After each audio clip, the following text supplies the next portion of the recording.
नमस्ते बच्चों, मेरा नाम है doctor Vaibhav Awasthi and we are back with this amazing subject that is biology. Biology के इस इनहेरिटेंस एंड वेरिएशन के सीरीज में हम लोग क्रोमोसोम्स के सेक्शन पे आए हैं। आज के लेक्चर में हम लोग बात करने वाले हैं क्रॉसिंग ओवर और मॉर्गन्स एक्सपेरिमेंट के बारे में। ये तो टॉपिक भी अपने आप में थोड़ा सा कॉम्प्लिकेटेड टॉपिक है, बट हम तुम जब साथ है तो डरने की क्या बात है। So let's quickly begin with crossing over. Crossing over होता क्या है?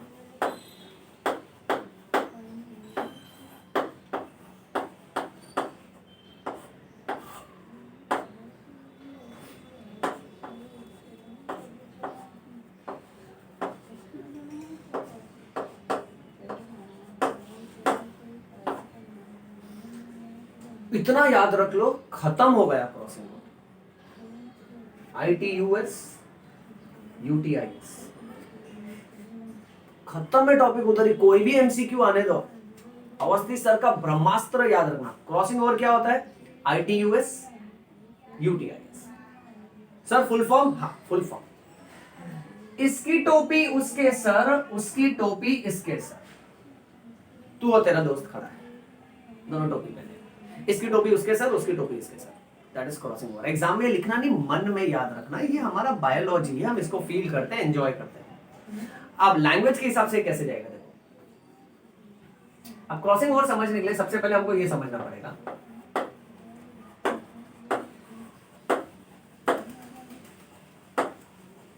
होमोलोगस क्रोमोसोम्स क्या होते हैं और नॉन होमोलोगस क्रोमोसोम क्या होते हैं।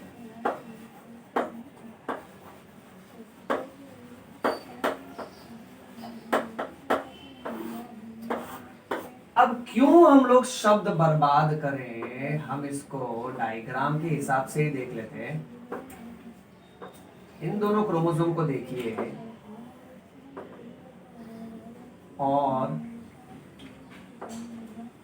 इन दोनों क्रोमोसोम को देखिए। अब जो क्रोमोसोम, ये दोनों क्रोमोसोम देख के पता चलता है अलग है, सो नॉन होमोलोगस। इसको हेटेरोलोगस भी बोल सकते हैं। और ये दोनों क्रोमोसोम एक दूसरे की तरह दिख रहा है, इसको हम बोलते हैं मॉर्फोलॉजिकली, यानी एक्सटर्नल अपीयरेंस के हिसाब से, एंड जेनेटिकली, हमारी भाषा में जेनेटिकली, जेनेटिकली में जेनेटिकली, ओके, इंग्लिश बहुत फनी लैंग्वेज है। जेनेटिकली, जेनेटिकली यानी अंदर जीन्स के हिसाब से ये दोनों भी क्रोमोसोम एक दूसरे की तरह है, they are identical. And non homologous chromosome मतलब morphologically and genetically these chromosomes are non identical, एक दूसरे की तरह नहीं दिख रहे। अच्छा, जेनेटिकली आइडेंटिकल यानी यहां पर समझो स्टेम हाइट को लेकर जीन है, तो सेम लोकस पे यहां पर भी स्टेम हाइट को लेकर जीन होगा। यहां पर समझो सीड शेप को लेकर जीन है, तो यहां पर भी सीड शेप को लेकर जीन होगा। सो अंदरूनी तौर पे भी वो एक दूसरे की तरह होते हैं बेटा। ऐसे क्रोमोसोम को हम बोलेंगे होमोलोगस क्रोमोसोम। आप समझो, फॉर एग्जांपल हम कुछ इसको इस तरह से कर देते हैं।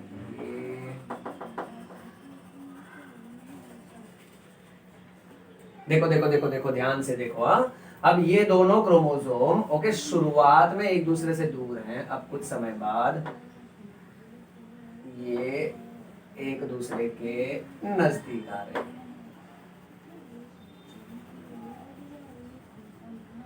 फिर कुछ समय के बाद, हाँ, अगर इसको और थोड़ा डिटेल में बनाए तो यहाँ सेंट्रोमियर होगा, ये उसका फ्लैप है बेटा, ओके। फिर कुछ समय के बाद इनमें ऐसा कुछ हो रहा है, ये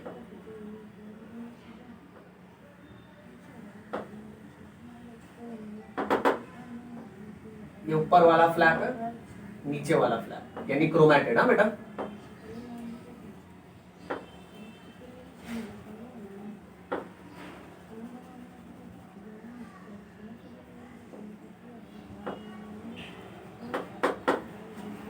फिर कुछ समय के बाद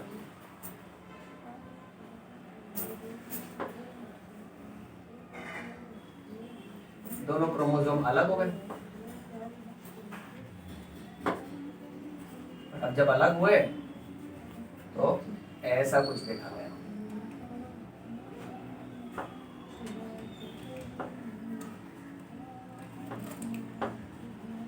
ये क्या हो गया? तो वही बात हो गई ना जो हम डिस्कस कर रहे थे, इसकी टोपी उसके सर, इसकी टोपी इसके सर, इसको एग्जैक्टली हम लोग बोलते हैं क्रॉसिंग ओवर। इजी लैंग्वेज में this is what is called as crossing over. Okay, अब इसको स्टेप बाय स्टेप समझ के लेते हैं। क्रॉसिंग ओवर का डेफिनेशन क्या है? बेसिकली ये हुआ क्या, यहां पर what we see is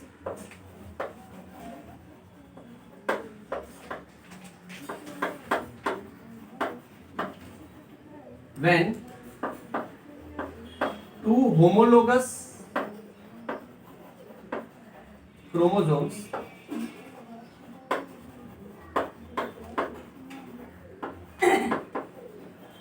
exchange their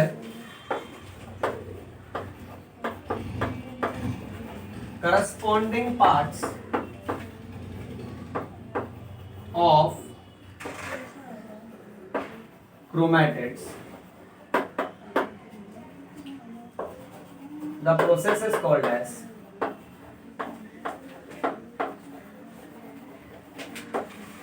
crossing over.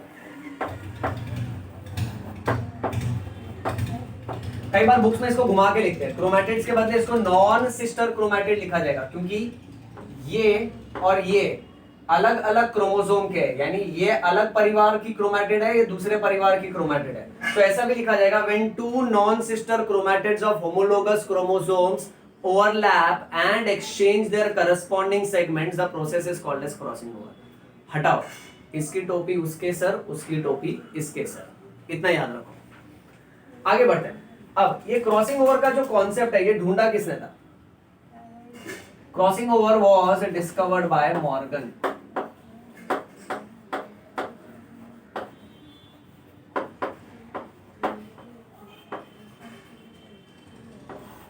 Crossing over के स्टेप्स क्या है? क्रॉसिंग ओवर के 4 स्टेप है। पहला स्टेप है सिनेप्सिस,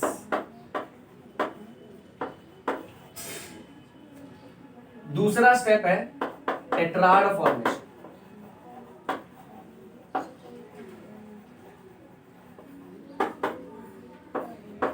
तीसरा स्टेप है क्रॉसिंग ओवर,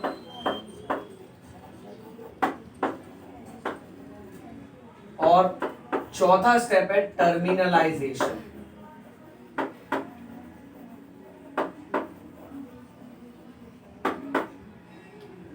अब सिनेप्सिस में तुम क्या देखते हो? अब बात ध्यान से सुनो। सिनेप्सिस में तुम देखते हो कि जहां पर शुरुआत में 2 क्रोमोसोम एक दूसरे से दूर है, सिनेप्सिस वाले स्टेप में वो दोनों क्रोमोसोम एक दूसरे के नजदीक आ जाते हैं, यानी दूरियां कम हो जाती है। Synapsis means to come together.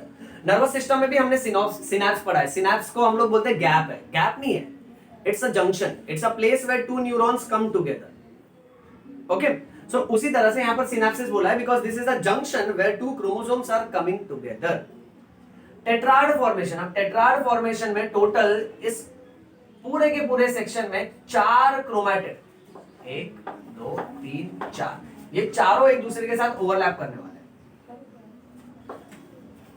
ये देखो, ओवरलैप का पूरा मन है, एक दूसरे की तरफ झुक रहे हैं।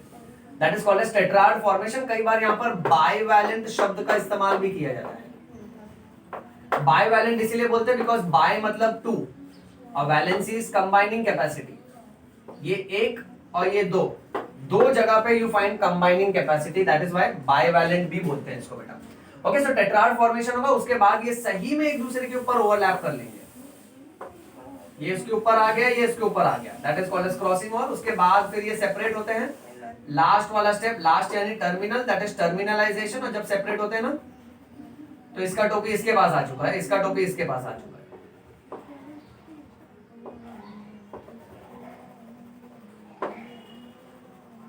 अरे हटाओ यार, मैं तुझे इसको है ना इजी लैंग्वेज में दिखाता हूँ। बॉटल बॉटल बॉटल दे दो, बॉटल, हाँ ये चल जाएगी। ये देख, क्या है ये? सर बाटली, चुप रहे। सर बॉटल, चुप रहे। ये क्रोमोसोम है बेटा। ओके, अब ये दोनों क्रोमोसोम के ऊपर समझो ये क्रोमैटिड है, ये छोटा वाला क्रोमैटिड, ये छोटा वाला क्रोमैटिड, और ये बड़ा क्रोमैटिड है बेटा। ओके, सो अगर यही क्रोमेटिड बराबर सेंट्रोमियर अगर एकदम बराबर बीच में होता, रिवाइज कर लेते हैं बेसिक। अब यहां हम लोग क्या देख रहे हैं, ये फूला हुआ है, फिर यहां से पिचका हुआ है, फिर वापस से फूला हुआ है। सो सेंट्रोमियर बीच में, सो दोनों भी क्रोमेटिड इक्वल साइज के, ऐसे क्रोमोसोम को हम लोग बोलेंगे मेटासेंट्रिक।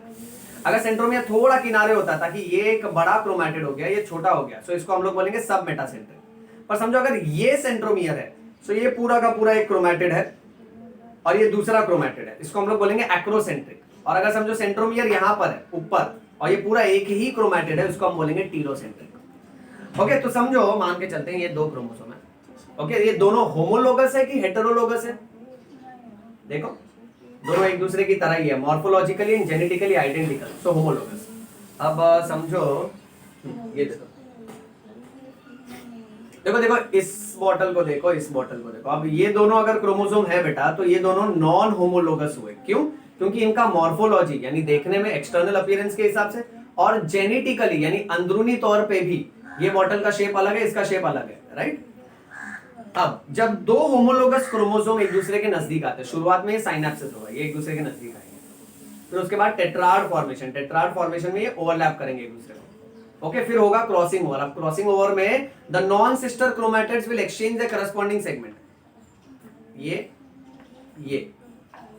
इधर, ये इधर, ठीक है। फिर टर्मिनलाइजेशन ये अलग हो गए। अब क्या हुआ इजी लैंग्वेज में, what is crossing over? Crossing over is when two non sister chromatids of homologous chromosome overlap and exchange the corresponding segment, the process is called as crossing over. हटाओ इसकी टोपी उसके सर, उसकी टोपी इसके sir. Total 4 step, 7 आना synapsis, 4 parts involve है। Okay, ऊपर के 2 और एक्चुअली नीचे की तरफ भी होता है, that is called as a tetrad formation. उसके बाद क्रॉसिंग ओवर और लास्ट में टर्मिनलाइजेशन। अब ये दोनों बॉटल कैसी है ना कि ये दोनों बॉटल न्यू हो गई मार्केट में। मार्केट में सिर्फ ब्लू कलर का बॉटल देखा था मैंने, सिर्फ येलो बॉटल देखा था, बट अब ये ब्लू के साथ येलो क्या, this is called as recombination. अब यही चीज मैं इसके साथ इमेजिन नहीं कर सकता। समझो इसका अगर मैं कैप निकाल दूं, भगवान मुझे 3 हाथ देता और अच्छा सिखाता मैं तुझे। अब इसका कैप इस पे तो बैठेगा नहीं और इसका कैप इस पे बैठेगा नहीं। क्यों? क्योंकि ये दोनों भी क्रोमोसोम कैसे हैं, ये नॉन होमोलोगस है। So this and this is non homologous, fine. So इसको हम बोलते हैं क्रॉसिंग ओवर, इतना तुमको याद रखना बेटा। अब क्रॉसिंग ओवर कब होता है? Crossing over occurs during pachytene stage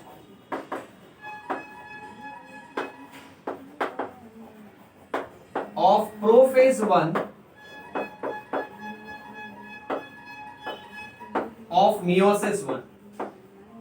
अब इस पे ना एमसीक्यू आता है, ये लाइन अच्छे से याद रख कि क्रॉसिंग ओवर मियोसिस 1 की मियोसिस 2 के टाइम होता है तो मियोसिस 1 के टाइम होता है।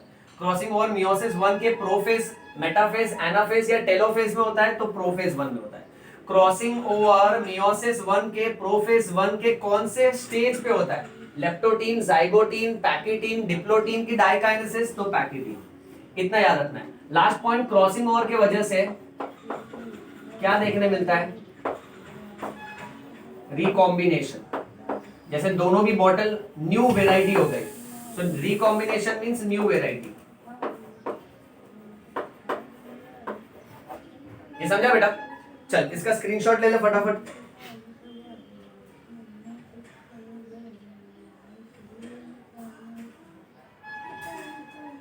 डन?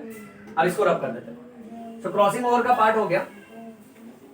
अब हम पढ़ेंगे मॉर्गन्स एक्सपेरिमेंट के बारे में।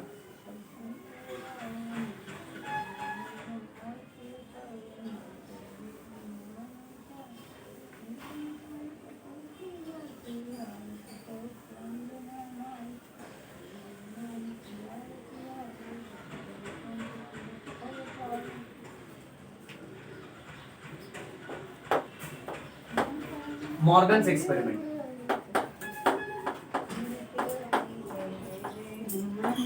ओके। अब मॉर्गन्स एक्सपेरिमेंट में पहली बात, इनका पूरा नाम क्या है? इनका नाम है Thomas Hunt Morgan. Thomas Hunt Morgan.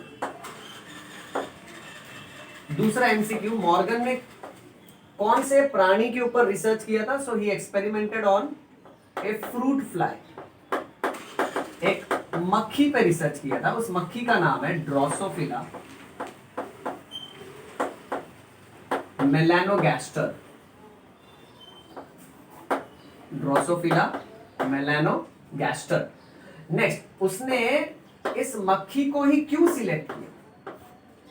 Number 1, क्योंकि ये मक्खी का लाइफ स्पैन बहुत छोटा है, इसका लाइफ स्पैन सिर्फ 2 हफ्ते का है। सो ये क्या फटाफट रिप्रोडक्शन करके बच्चा पैदा करेगी, फिर वो बच्चे को नोटिस करके मॉर्गन अपने फाइंडिंग्स को रिकॉर्ड कर सकता था बेटा। Second, large offsprings from a single mating. ये मक्खी अगर एक बार मेट कर जाए, एक बार रिप्रोडक्शन करे, तो बहुत सारे बच्चों को जन्म देती है। सो उससे कैसा है, सैंपल का क्वांटिटी बढ़ जाता है, एक्सपेरिमेंट के क्वांटिटी बढ़ जाते हैं, सो राइट होने के चांसेस बढ़ते हैं, और जितने भी रॉन्ग फाइंडिंग्स है ना वो कम हो जाते हैं बेटा। So large number of offsprings was produced from single mating. Third reason ये है कि इनमें मेल और फीमेल का डिफरेंस साफ नजर आता है बेटा। अब टेक्स्ट बुक में अगर तुम फोटो देखोगे, उसी से पता चल जाएगा कि इसमें मेल का साइज ना छोटा होता है,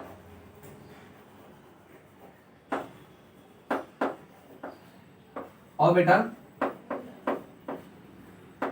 फीमेल का NSZ।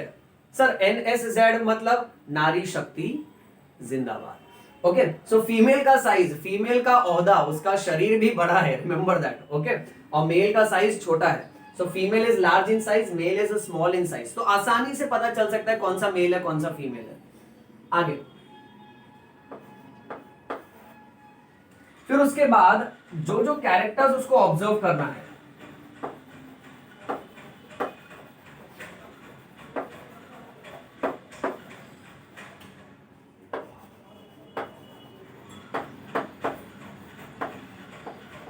All observable characters can be easily seen. और इनफैक्ट अगर कैरेक्टर को और अच्छे से देखना है तो उसको मैग्नीफाई करके मैग्नीफाइंग लेंस या फिर सिंपल माइक्रोस्कोप का मदद लेके उसको और डिटेल में देखा जा सकता था। तो ऐसा नहीं है कि मक्खी में कैरेक्टर्स नोटिस करना बहुत ही ज्यादा मुश्किल था, छोटे छोटे कैरेक्टर्स थे, नजर नहीं आ रहे थे। ये सब रीजन की वजह से मॉर्गन ने अपने एक्सपेरिमेंट के लिए फ्रूट फ्लाई को सिलेक्ट किया, दैट इज ड्रोसोफिला मेलानोगैस्टर। अब इसने किया क्या मॉर्गन ने, उसका एक्सपेरिमेंट क्या था वो देखते हैं। मॉर्गन ना मेंडल का डाइहाइब्रिड क्रॉस को कॉपी कर रहा था। तो उसने मेंडल के डाइहाइब्रिड की तरह ही क्रॉस रिपीट करने की कोशिश की। अब उसने क्या किया ना, ये जो फ्रूट फ्लाई में जो फीमेल है, ओके, उसको क्रॉस किया मेल ड्रोसोफिला के साथ, यानी मेल फ्रूट फ्लाई के साथ। अब मेंडल का डाइहाइब्रिड क्रॉस वो रिपीट कर रहा था। सो जो फीमेल उसने लिया था ना वो येलो बॉडी वाली थी, और जो मेल लिया था वो ब्राउन बॉडी वाला था।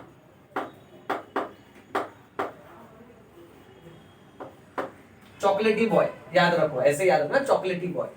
और फीमेल जो थी ना उसके पास व्हाइट आईज था, और मेल के पास रेड आईज था। अब जब ये क्रॉस किया, सो वो सोच रहा था कि उसको रेशियो मिलेगा 9:3:3:1, बट उसको ऐसा रेशियो मिला नहीं, उसका रेशियो काफी अलग आया। What he noticed was the ratio was deviated. और क्योंकि उसका रेशियो अलग आया, ओके, जो परसेंटेज है वो अलग आया, तब मॉर्गन ये समझ गया कि मेंडल ने जो कहा है ना वो सच है, पर सिर्फ पी प्लांट के लिए, यूनिवर्सली वो करेक्ट नहीं है। और फिर जाके इसने उस पर सोचना शुरू किया, क्यों उसको रेशियो 9:3:3:1 नहीं आया। अब मैं इसका एक एग्जांपल देता हूं, बात ध्यान से सुनना बेटा। अब मॉर्गन ने क्या देखा कि suppose for example let us से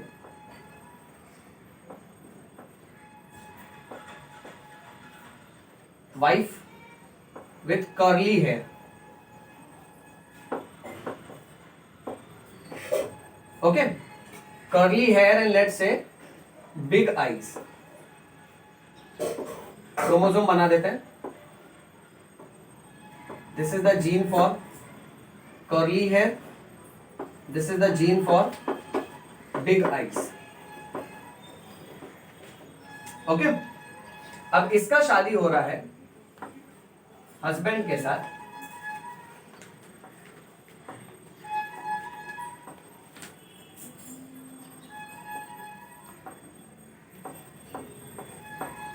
who has straight hair and small eyes.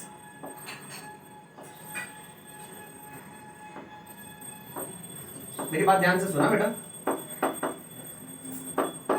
Straight hair,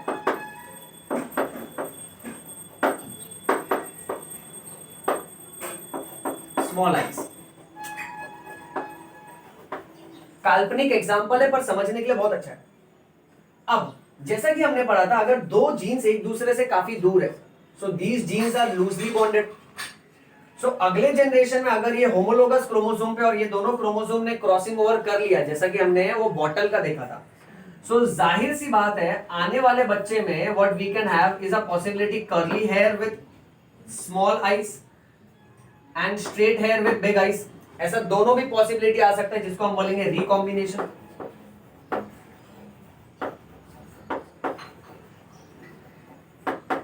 तो रिकॉम्बिनेशन मुमकिन है क्योंकि इसकी टोपी उसके सर, उसकी टोपी इसके सर. ये टुकड़ा टूट के अगर इधर गया और ये टुकड़ा टूट के अगर उधर गया तो पॉसिबिलिटी बदल जाएगा ना बेटा, राइट? अच्छा, ऐसा कब होगा? जब दोनों भी जीन्स ये लिंक्ड है but they are loosely linked. इसको बोलते हैं इनकम्प्लीट लिंकेज. बट ये दोनों जीन्स अगर एक दूसरे के काफी नजदीक होता, तो नेक्स्ट जनरेशन में या तो ये दोनों कैरेक्टर जाता या तो ये दोनों कैरेक्टर एक्सप्रेस होता. उसको हम लोग बोलते हैं कंप्लीट लिंकेज. सो मेंडल ये समझ गया कि मॉर्गन ये समझ गया कि मेंडल लकी था क्योंकि उसमें इंडिपेंडेंट असॉर्टमेंट हो रहा था. यानी इंडिपेंडेंट असॉर्टमेंट यानी जब उसने येलो राउंड और ग्रीन रिंकल को क्रॉस किया, सो येलो और राउंड ये दोनों भी जीन्स यानी कलर और शेप वाला जीन एक दूसरे के साथ लिंक्ड नहीं था. यानी उसमें कंप्लीट लिंकेज इनकम्प्लीट लिंकेज का कॉन्सेप्ट इतना वैलिड नहीं था बेटा. सो इंडिपेंडेंटली ये पैटर्न दे रहा था. बट यहां पर अगर जीन्स एक दूसरे के साथ जुड़े हैं तो नेक्स्ट जनरेशन में या तो दोनों भी जीन जाएगा या तो दोनों में से कोई भी एक जाएगा और रिकॉम्बिनेशन होगा. इस बारे में और डिस्कस करते हैं. इसका स्क्रीनशॉट ले लो बेटा.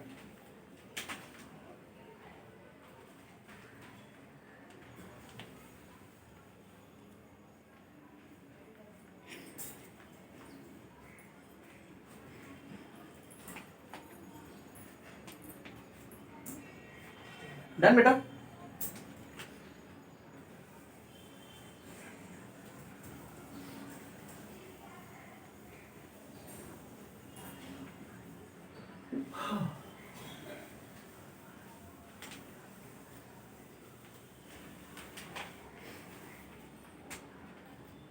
अब यहां देखो, अब वापस से हम लोग एक्स और वाई क्रोमोसोम पे आ जाते हैं. एक्स क्रोमोसोम लंबा है, वाई क्रोमोसोम कंपैरेटिवली छोटा है. ये दोनों का सेंट्रोमियर, नीचे वाले पार्ट को हम लोग बोलते हैं homologous part.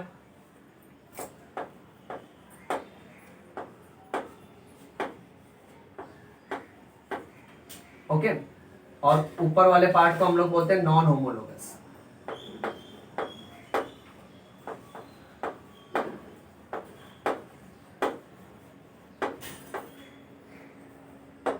This is homologous part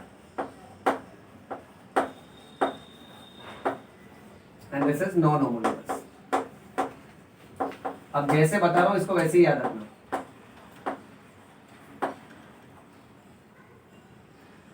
Now the genes which are present on homologous part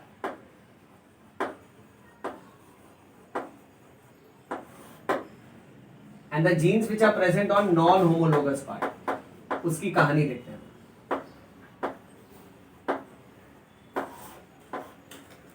The genes which are present on homologous part, इनका पोजीशन देखो, they are widely situated, दूर है एक दूसरे से. And the genes which are present on non-homologous part, ये एक, ये दो, ये एक, ये दो, ये एक दूसरे के नजदीक है. सो यहां पर जो जीन्स है ना, these genes are widely situated, और यहां पर जो जीन्स है ना, these genes are closely situated. Next, क्योंकि ये जीन्स एक दूसरे से काफी दूर है इसलिए दे आर लूजली बॉन्डेड, ये सब पढ़ चुके हैं बेटा हम लोग। और ये जीन्स एक दूसरे के नजदीक है, दैट इज व्हाई बेटा दे आर टाइटली बॉन्डेड।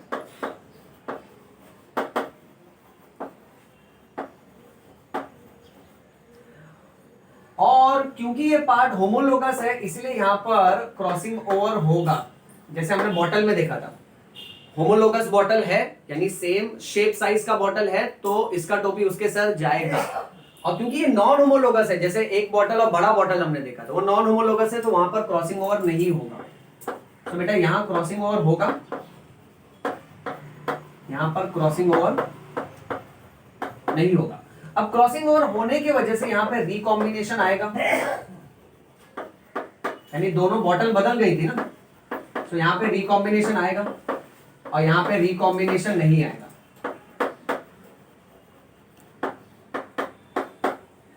इसको दूसरी भाषा में बोलूं तो अगर यहां रिकॉम्बिनेशन आ रहा है यानी यहां पे पेरेंट्स के जैसा कैरेक्टर, यानी पेरेंटल कॉम्बिनेशन यहां पर कंपैरेटिवली कम होगा क्योंकि यहां पे रिकॉम्बिनेशन ज्यादा है। और यहां पे रिकॉम्बिनेशन कम है बट यहां पे क्योंकि जीन्स आर टाइटली बॉन्डेड इसलिए नेक्स्ट जनरेशन में सारे सेम जीन्स रिपीट हो गए, सो पेरेंटल कॉम्बिनेशन ज्यादा होगा। अब यही चीज ना मॉर्गन ने देखा था। मॉर्गन ने क्या देखा कि जब उसने, हाँ टर्म्स याद रखो कि इस तरह के इनहेरिटेंस को हम लोग बोलेंगे, इस तरह के लिंकेज को हम लोग बोलेंगे इनकम्प्लीट लिंकेज। तो पहले वो लिख लेते बेटा,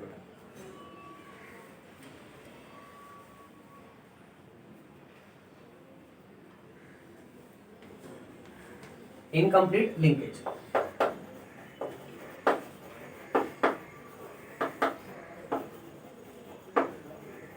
और इसको हम बोलेंगे कंप्लीट लिंकेज। तुझे ना सबसे पहले एक शॉर्टकट सिखा दूं, देखिए आदत डाले, कंप्लीट शब्द है उसमें कुछ जोड़ दिया, इनकम्प्लीट दूसरा शब्द है, वैसे होमोलोगस शब्द है उसमें कुछ जोड़ दिया, नॉन होमोलोगस दूसरा शब्द है। तो कभी भी ऐसे याद रखना है ना मेन पॉइंट कि इनकम्प्लीट लिंकेज के जीन्स कहां होते हैं, तो जहां एक्स्ट्रा शब्द आ रहा है ना उसके टाइटल में एक्स्ट्रा शब्द नहीं है।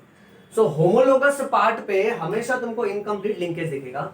नॉन होमोलोगस जहां एक्स्ट्रा शब्द आया ना तो इसमें एक्स्ट्रा शब्द मत डालना, नॉन होमोलोगस में तुमको कंप्लीट लिंकेज दिखेगा।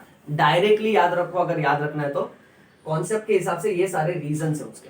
अब मॉर्गन ने क्या देखा कि जब उसने व्हाइट और मिनिएचर विंग को क्रॉस किया था,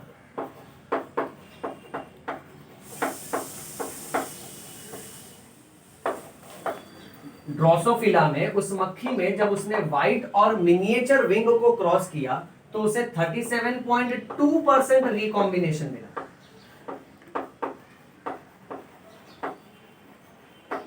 और जब उसने व्हाइट और येलो को क्रॉस किया तब उसने ये पाया कि उसको रिकॉम्बिनेशन से 1.3% मिला।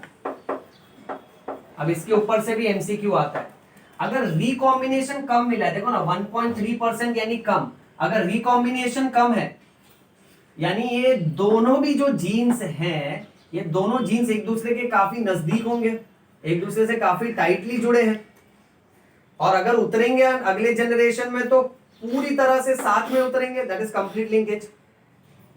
और क्योंकि यहां रिकॉम्बिनेशन ज्यादा मिल रहा है, 37.2% ज्यादा होता है ना रिकॉम्बिनेशन ज्यादा, यानी ये दोनों जीन्स एक दूसरे से काफी दूर है बेटा, लूजली जुड़े हैं और इनमें क्रॉसिंग ओवर होगा। और तब जाके मॉर्गन ने ये दुनिया को समझाया कि लिंकेज अपने आप में अलग ही कॉन्सेप्ट है। ये समझा बेटा? अच्छा, इसी तरह का ना इनकम्प्लीट लिंकेज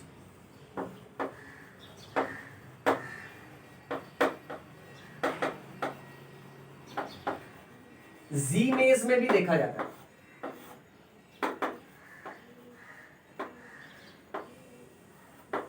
जहां पे उसके सीड के कलर को लेकर और सीड के शेप को लेकर जो जीन है ना, ओके, वो दोनों भी जीन्स एक दूसरे से काफी दूर है, लूजली बॉन्डेड है, क्रॉसिंग ओवर होता है, रिकॉम्बिनेशन ज्यादा देखने मिलता है, दैट इज इनकम्प्लीट लिंकेज। ये एक याद रखना बेटा। आगे, अब मॉर्गन के साथ ना उसका एक स्टूडेंट था जिसका नाम था Alfred स्टर्टीवेंट।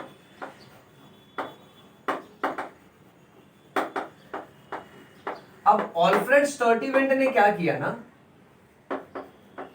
He used percentage of recombination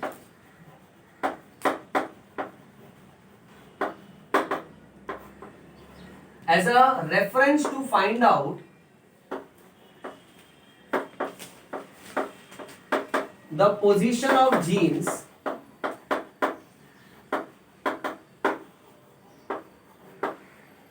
आसान भाषा में परसेंटेज ऑफ रिकॉम्बिनेशन के ऊपर से इसने ना जीन्स के पोजीशन को मैप करना शुरू किया।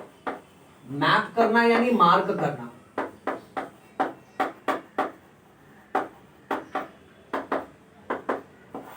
ओके अब इसके ऊपर से क्वेश्चन आता है, इसका ना एक रूल याद रखो, 1% recombination is equal to 1 map unit. अब ऐसे एमसीक्यूज आते हैं, समझो for example there are 2 genes, genes A and genes C, और let's say genes A and genes B.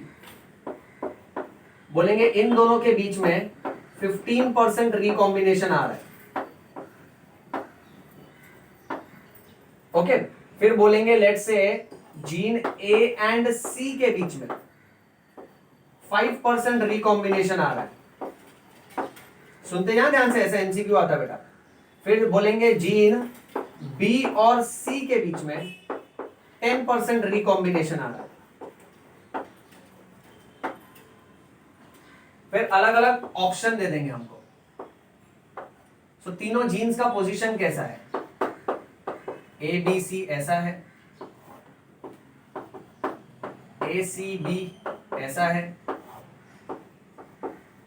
B ए सी ऐसा है, और प्लस यहां अलग अलग नंबर लिख देंगे 5, 10, 10, 5, 15, 12 ऐसा कुछ भी नंबर लिख देंगे। अब इससे तुझे क्या समझ लेगा, 1% रिकॉम्बिनेशन यानी 1 मैप यूनिट, 15% रिकॉम्बिनेशन यानी इट्स लाइक 15 यूनिट्स, ये 5 यूनिट और ये 10 यूनिट। अब आसानी से सोच, ए और बी के बीच में समझो 15 का डिफरेंस है, तो बना लो लाइन, ए और बी के बीच में 15 का फर्क है। चलो ठीक है, अब इसमें सबसे ज्यादा नंबर पहले पकड़ने का, सबसे ज्यादा नंबर ये है ना, तो पहले उसी से शुरू करना। तो सबसे मैक्सिमम मेरे को मिल गया, अब जो भी है उसके बीच में ही घुसेगा बेटा। ओके अब बोलते हैं ए और सी के बीच में 5%। अब ए और सी के बीच में 5%, समझो अगर मैं सी को यहां लेता हूं और इधर 5 लिखता हूं, तो सी और बी के बीच में 20 का फर्क आएगा, पर सी और बी के बीच में तो 10 का फर्क दिया ना, राइट। इसीलिए मैं क्या करूंगा ना, मैं इसको ऐसे समझ के लूंगा कि सी अंदर की तरफ है यहां पर। सो ए और सी के बीच में 5 और सी और बी के बीच में तो अपना फिर आंसर बैठ रहा है ना 10। सो करेक्ट आंसर क्या होगा कि जीन ए, फिर जीन सी आ रहा है, फिर जीन बी आ रहा है। तो ये रिकॉम्बिनेशन से हमको जीन का पोजीशन पता चलता है। इसका स्क्रीनशॉट ले लो बेटा।